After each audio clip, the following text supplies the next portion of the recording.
Moja miongoni mwa maneno mazuri niliyowahi kuisikia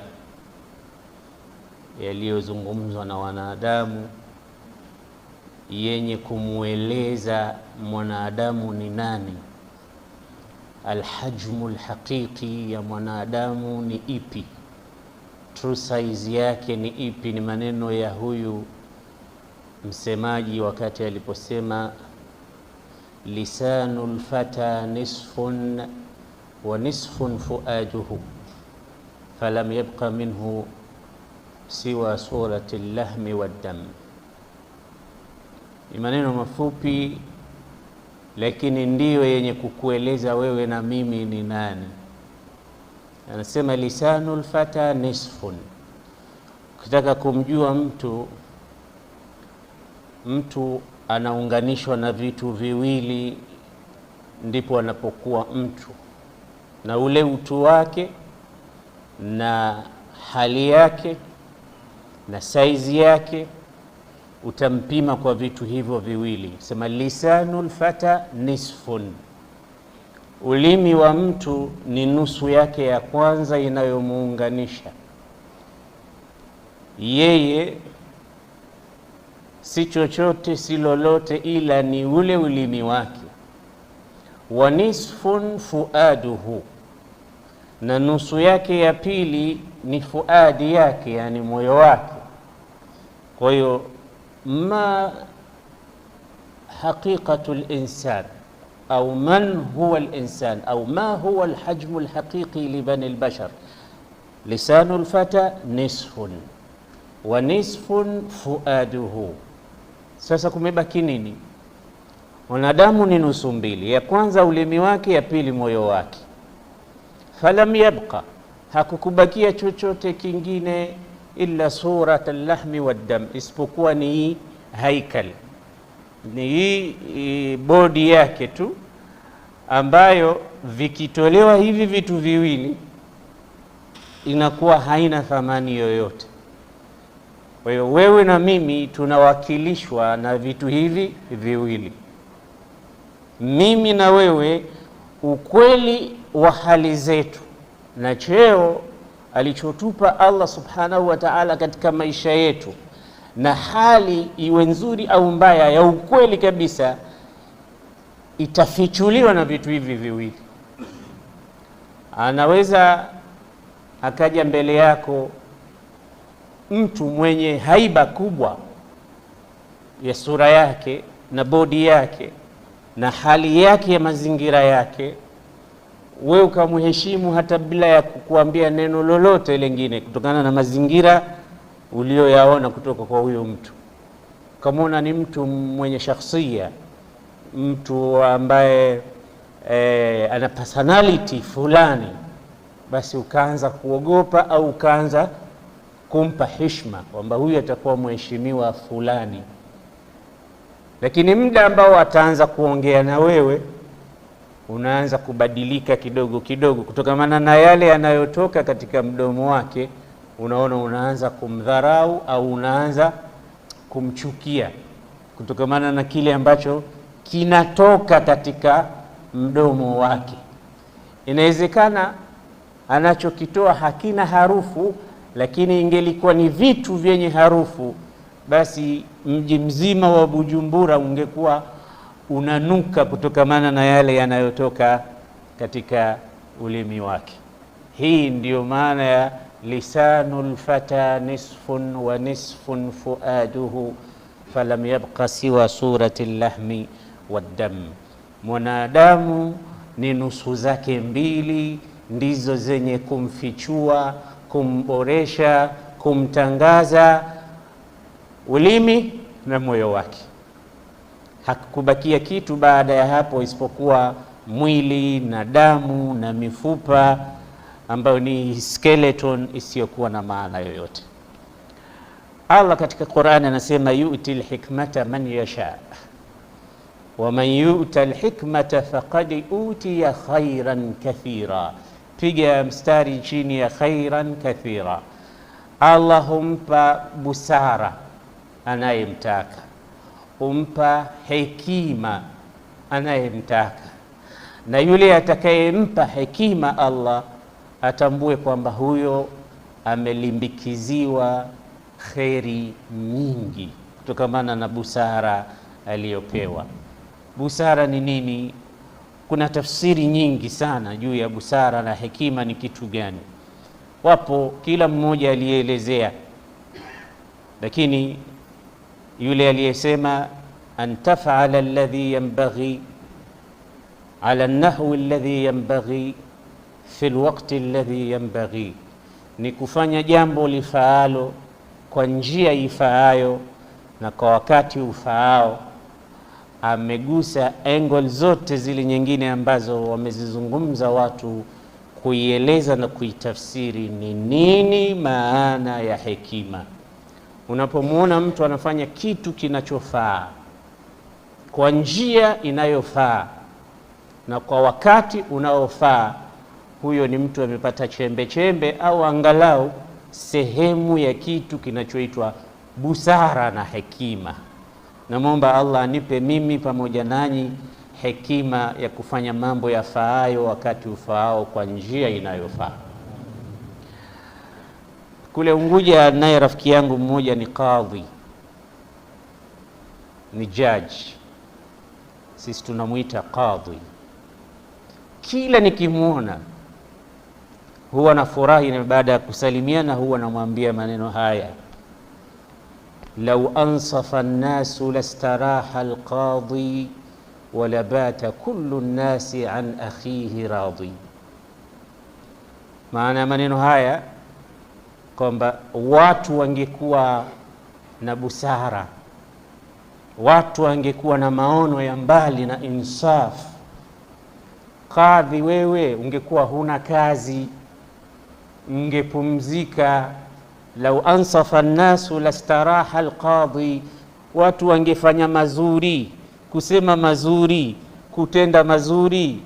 Ungekuwa unakaa tu ofisini kwako, kazi yako una chat, una kazi. Basi kila nikimwambia maneno haya anafurahi, anacheka, kwa sababu anajua ninachomaanisha. Mimi sio kadhi, lakini ikifika Ramadhani huwa napigiwa mimi simu, umeandama mwezi au bado? Kesho tunafunga au hatufunga? Jamani, mimi si ninayetangaza mwezi, mbona napigiwa mimi simu? Mimi nimemwacha mke wangu, nimemwambia hivi, talaka ipo au haipo? Hizi talaka zimetoka 3 zote kwa mpigo. Wakikosana siku nyingine mpaka saa 8 usiku nimelala, napigiwa simu, niko nyumbani kwako hapa na mambo muhimu sana, issue muhimu, nisaidie. Na ukisikia ile sauti na ile chuni ya sauti, unajua huyu mtu ana matatizo.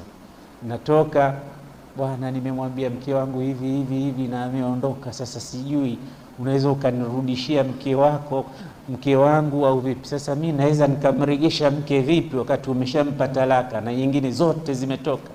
Na hisi wale waliokuwa ndio makadhi, sijui kama wanalala, sijui kama wanaishi vipi na wake zao majumbani, sijui simu zao zinakuwaje, matatizo kama haya.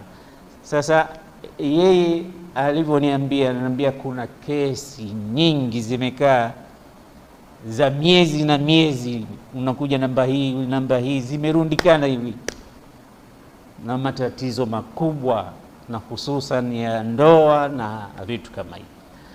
Kwa hiyo mimi katika watu ninaowaombea Mwenyezi Mungu awape busara ni makadhi, na watu ambao ni wazee walioonekana katika jamii kwamba ni watatuzi wa migogoro, wanatatua matatizo ya watu. Hawa watu nawaombea Mwenyezi Mungu awape kitu kinachoitwa hekima na busara. Kuna kesi nyingine hazitatuliwi kwa nusus.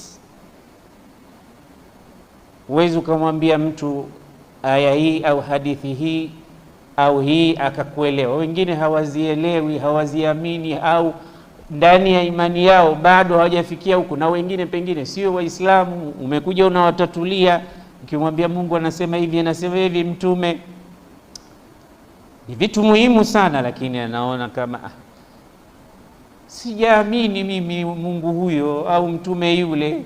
Hawa watu tunawasaidia vipi? Watu ambao hawakusoma, hawaelewi thamani ya hadithi za mtume sallallahu alaihi wasallam na sunna zake na aya za Qur'an, tunawasaidiaje? Kwa hiyo unatakiwa mara nyingine utumie mambo ya ziada ya mifano na mambo mengine ya hila au njia za busara za kuweza kutatua matatizo ya watu. Nitakupigia mfano juu ya hayo. Mtume sallallahu alaihi wasallam katika hadith sahih almuttafaq alayhi anasema, kanat imraatani, walikuwepo wanawake wawili, jaat kullu minhuma biwaladiha, kila mmoja alikuwa na mwanawe mdogo amembeba. Wakaja wakakaa labda katika bustani, fajaa dhibu wa dhahaba bibni ihdahuma, akaja mbwa mwitu akamteka, akamnyakua mtoto mmoja kati ya watoto wale wawili wa hawa mama wawili, akaondoka naye. Yule mtoto aliyechukuliwa, inavyoonekana katika hadithi na mazungumzo, ni mtoto wa mama mkubwa au wa dada mkubwa katika hawa dada wawili, mmoja mdogo mmoja mkubwa. Akamchukua akaondoka naye. Wewe wakigutuka na kuzunguka, wanamwona mtoto mmoja, mbwa mwitu ameondoka na mtoto mmoja. Wakaanza kuzozania yule mmoja, kila mmoja anasema huyu ndo wangu, mwingine anasema mimi ndo wangu. Unajua mmoja ameshaondoka, ameshaliwa. Kwa hiyo ili kukidhi haja, mmoja anajua hasa kwamba huyu si wangu. Kwani mama unafikiri atakosea mtoto wake ni nani? Unajua vizuri. Lakini ili asiondoke patupo, anasema inma dhahaba bibnik, mbwa mwitu kamchukua mwanao, ni mwanao wewe, ni wako wewe, huyu wangu mimi. Mtume anasema fatakhasamata ila nabiyillahi Daud, wakaenda kwa mtume Daud. Nabii Daud ni mtume na akahukumu yeye kwa mazingira aliyoyaona. Anasema fahakama lilkubra, kwa sababu aliyeingia pale labda ni mkubwa, amembeba yule mtoto na hoja zake labda zilikuwa nzito na ushahidi anauona ni mkubwa. Asema huyu mtoto atakuwa wako wewe huna mtoto, huyu mtoto ni wa huyu mkubwa. Basi wakatoka pale, bado wanasema. Anasema njiani mlangoni wakamkuta Nabii Sulaiman mwanawe Daud. Kauliza, mbona mnasema nini? Waambia mtoto huyu, kila mmoja kati yetu anasema wake, na nabii ameshatuhukumia ni wa huyu, ina maana hamjaridhika, ngoja ni wahukumie. Nabii Sulaiman akawaita watu akawaambia, ituni bisikin, ebu nileteni kisu. Wale mama wakaanza kusema, kuna nini? Kwa nini kisu? Anasema hata ashuqahu lahuma nisfain, ili nimchane, nimpasue huyu mtoto vipande viwili, kimoja nimpe huyu mdogo na kimoja nimpe huyu mkubwa. Si hawajaridhika, wanazozana. Yule mama halisi wa yule mtoto aliposikia vile, akamwambia Nabii Daud, da'hu yaish yarhamuka Allah, mwache, usimchinje, usimkate, usimpasue vipande, mwache endelee kuishi. Innahu laha, huyu mtoto atakuwa wake yeye, huyo atakuwa wake. Kwa maana kwamba anataka tu aishi, hawezi kuona mtoto wake anachinjwa, anakatwa vipande viwili mbele yake na yanatizama. Basi Nabii Sulaiman alivyosema vile, akasikia yule mwanamke anasema muachie yeye, akasema sio wako wewe, huyu mtoto ni wa huyu anayesema muache. Kampokonya akampa yule. Akaangalia, yani hii hila ameitumia na akamjua mama halisi ni nani. Hizi ni mbinu ambazo unaweza ukazitumia kwa watu wengine ambao ni majahili, Mtu ambaye hakusoma hawezi akakufahamu vizuri kumsomea aya, hawezi akakuelewa ukimsomea hadithi, pamoja na kwamba hii ndio desturi, ndio katiba yetu, ndio namna tunavyoelezana. Lakini hebu tumia mbinu nyingine ya kuweza kutaka kumhariki na kumtoa katika wasiwasi ule, umfahamishe kitu pengine kwa mazingira mengine anaweza akakuelewa. Nabii Sulaiman akasema huwa laki, huyu mtoto atakuwa wako, na kweli alikuwa wake, akaondoka naye mtoto wake. Hii ni mifano ya busara na namna unavyotumia fatana ule dhaka, uwerevu na kusoma alama za nyakati. Na hivi ndivyo Muislamu anavyotakiwa, kama alivyokuwa akisema Umar, lastu bil khibbi wala al khibbi yakhda'uni. Mtume alikuwa akisema la yuldaghu almu'minu min juhri marratain. Yote hii ni kuonyesha almuslimu yambaghi an yakuna fatinan. Muislamu anatakiwa awe anaelewa mambo, anafahamu na mbinu nyingine zote za haraka. Mtume alipotaka kujua idadi ya makafiri waliokuwa katika vita vya Uhud, aliuliza ni wangapi? Yule kijana akasema sijui, lakini ni wengi. Akamuuliza wanakula nini? Sema wanachinja ngamia. Wanachinja ngamia wangapi kwa siku? Akamwambia nafikiri 10, siku nyingine wanachinja 9.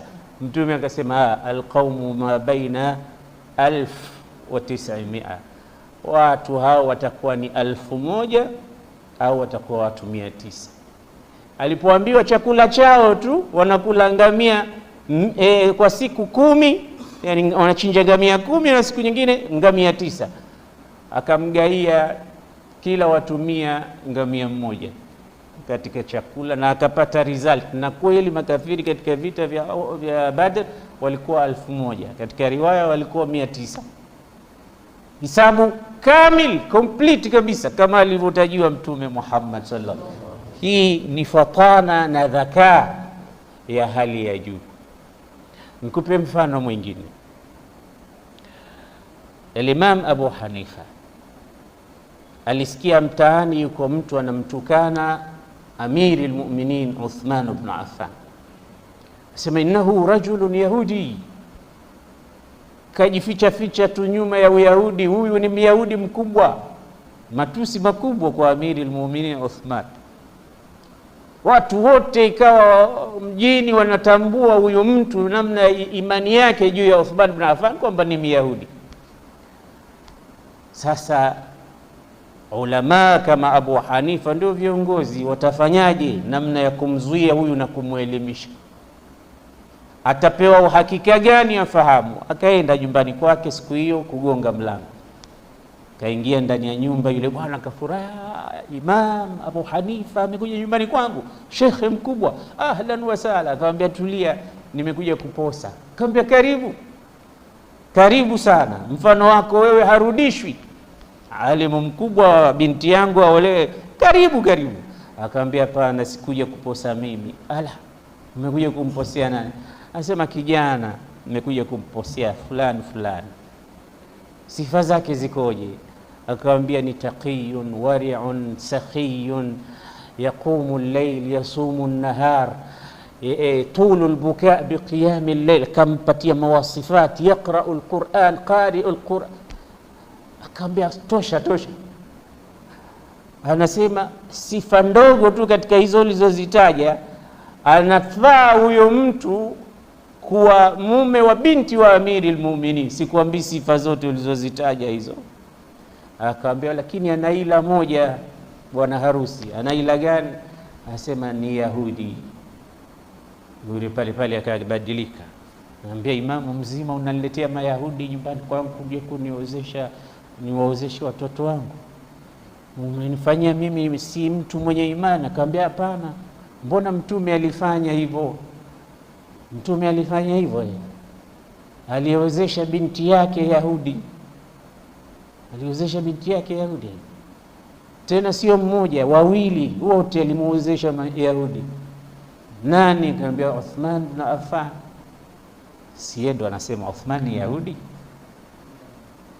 Akamwambia basi mtume aliozesha Yahudi, alimuozesha Ruqayya, akamuozesha Kulthum, binti wake wawili kumwozesha Yahudi.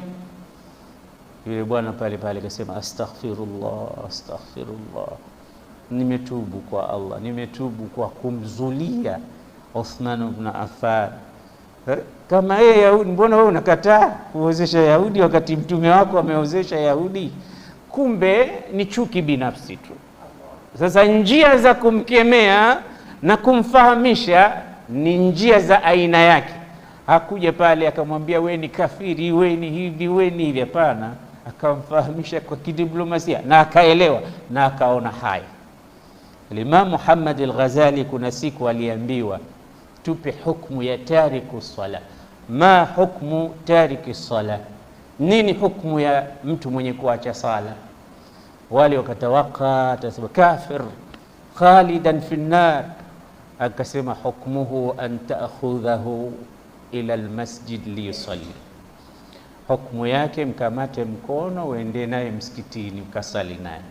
Akamwambia kun da'iyan qabla an takuna qadiyan, kuwa mlinganiaji kwanza kabla hujahukumu watu.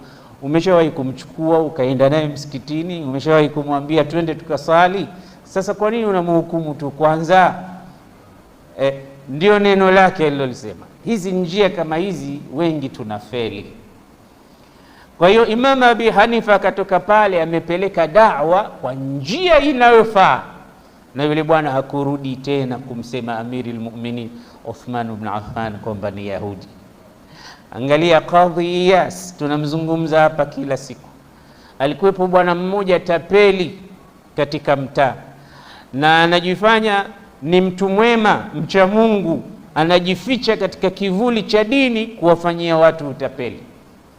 Ukienda ukiweka amana yako inapotea.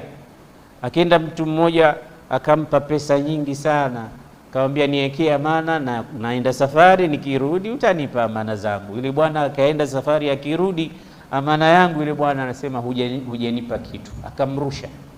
Dhalim, bwana pesa zangu. Akamwambia hukuniachie kitu. Nini ushahidi wako? Nipe ushahidi. Hakuna ushahidi. Yule bwana akaenda kwa Qadhi Iyas mwenye amana, akamwambia bwana fulani fulani amenidhulumu amana yangu. Akamwambia we anajua kama umekuja hapa? Akamwambia hajui. Akamwambia basi usiseme kitu, nenda njoo siku ya pili. Akaondoka yule bwana kwenda nyumbani kwake, huku Qadhi Iyas akamtuma mtu kamuite huyo jamaa tapeli. Akaenda akaitwa. Alipofika tu pale hakumwambia we mbona unatapeli watu nini? Akamwambia bwana nimeletewa zaka nyingi na sadaka nyingi na mali nyingi za mayatima, sasa sina pa kuziweka. Wewe nyumbani kwako kuna nafasi ya kuweka mali zote hizi? Akamwambia ndio, nafasi ipo. Sasa nitampiga amiri wao na kadhi wao pia. Basi akamwambia basi njoo kesho kutwa tena, usije peke yako. Itini biman yahmiluna hadhihi al-amanat, njoo na watu wenye miraba minne watakaobeba hizi mali. Yule bwana akaje, ulaji leo upo kwa kadhi. Kenda zake. Siku ilipofika yule bwana akaja, alimwambia njoo siku ya pili. Yule mwenye kudai sasa akaja akaambia sasa nenda kamwambie huyo tapeli akupe mali zako. Akikataa mwambie naenda kukushtaki kwa kadhi sasa hivi, mpe hiyo taarifa. Wewe mwambie hivyo tu, wala usibishani naye. Akaenda kwa siku hiyo, akamwambia bwana nimekuja, zile mali zangu vipi, nipe mwenyewe. Akamrusha hivyo hivyo, hakuna kitu hapa bwana, huambuli kitu hapa, huchukui kitu hapa. Akamwambia sawa, mimi naenda zangu kwa kadhi kukushtaki leo. Ukumbuke kwa kadhi ni kule alikwambia na mali nyingi, nataka unisaidie kuziweka pahala. Sasa akaona huyu anaenda kwa kadhi ataniharibia CV yangu. Unajua mimi na kadhi tuna big deal.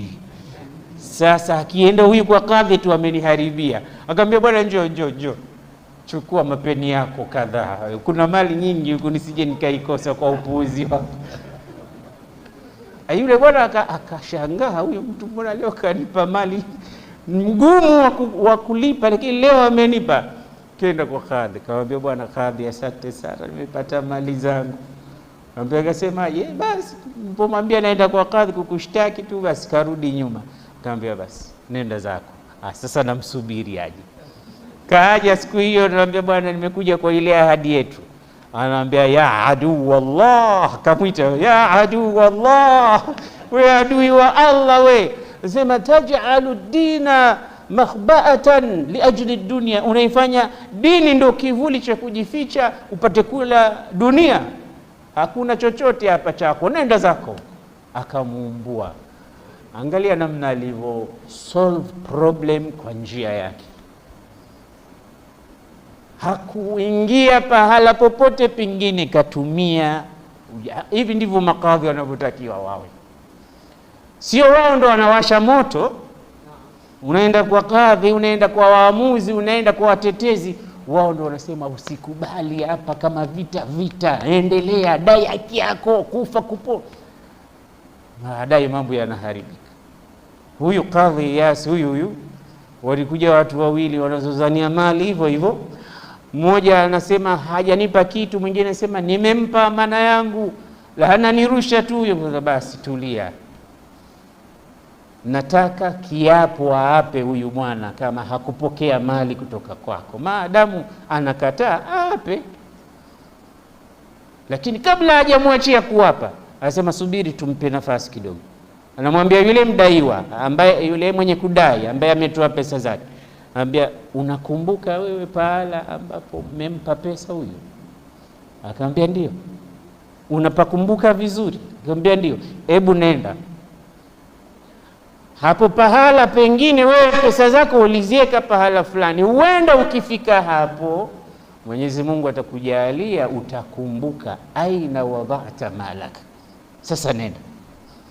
Yule mdaiwa akamwambia, wewe tafuta pahala ka. Yule mwenye kudai hela zake akamwambia, nenda kaangalia huko sehemu. Yule bwana akaondoka. Alafu next anawahukumu wengine huku anamtizama yule jamaa tapeli mwingine kwa ncha ya jicho, yani anamtizama hivi, yani anamtime, anamuona amekuwa hayupo, sasa anawaza tu. Alafu ghafla akamgeukia akamwambia, unadhani huyo mwenzako amefika hapo pahala anapokwenda? Yule bwana akachoka, hajafika bado. Akamwambia, kumbe unajua pahala alipokupa hela. Anasema, pahala unapajua, lakini hela unakataa. Kamtime.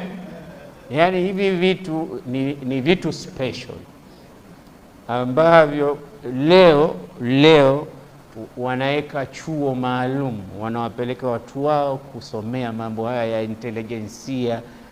Wanasoma body language, wanasoma macho yako, wanasoma harakati zako. Wanapokuhoji, 99% wasema huyu ndiye mwenyewe mwizi huyu, kutokana na ile hali. Lakini hizi ni mambo ambayo Allah anampa mtu mwenyewe, na njia ya kuweza kufanya vitu kama hivyo. Kwa ajili yote hii inatokana pia na ndimi zetu, namna tunavyozitumia, na akili zetu alizotupa Allah subhanahu wa ta'ala. Kwa hiyo nawaambia makadhi mara nyingi sana wawe werevu, wasishtuliwe na machozi, hususan ya wanawake. Anakuja analia, kanitoboa jicho, ukawa wewe haraka ukitamaka, kumbe huyo kaanza yeye kumtoboa mwenzake macho yote mawili, yeye katobolewa moja. Kwa hiyo lazima uwe kayes, mwenye kufikiria vizuri na kuwaza vizuri.